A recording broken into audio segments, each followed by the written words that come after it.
بسم الله الرحمن الرحيم، والصلاة والسلام على أشرف المرسلين سيدنا محمد وعلى آله وصحبه أجمعين. ليعلم الجميع أن هذا الخطاب له علاقة مع المؤتمر الأخير للكاف الذي انعقد منذ أيام في أبيجان بالكوت ديفوار، والذي من خلاله دخلت الانتخابات لكسب عضوية في المكتب التنفيذي للكاف.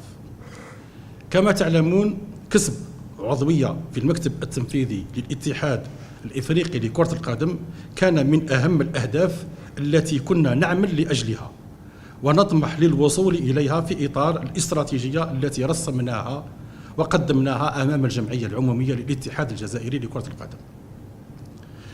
أوضح من هذا المنبر أننا بذلنا كل المجهودات واستعنا بجميع الوسائل المتاحة قانونا بما يتوافق مع أخلاقنا وقيمنا لبلوغ الهدف، لكن مع الأسف هذا لم يكفي.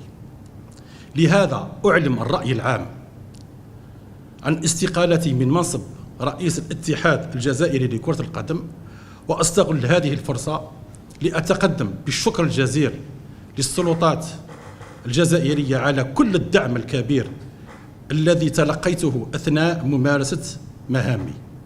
كما أشكر في هذا السياق الأسرة الكروية الجزائرية على الثقة التي وضعتها في شخصي.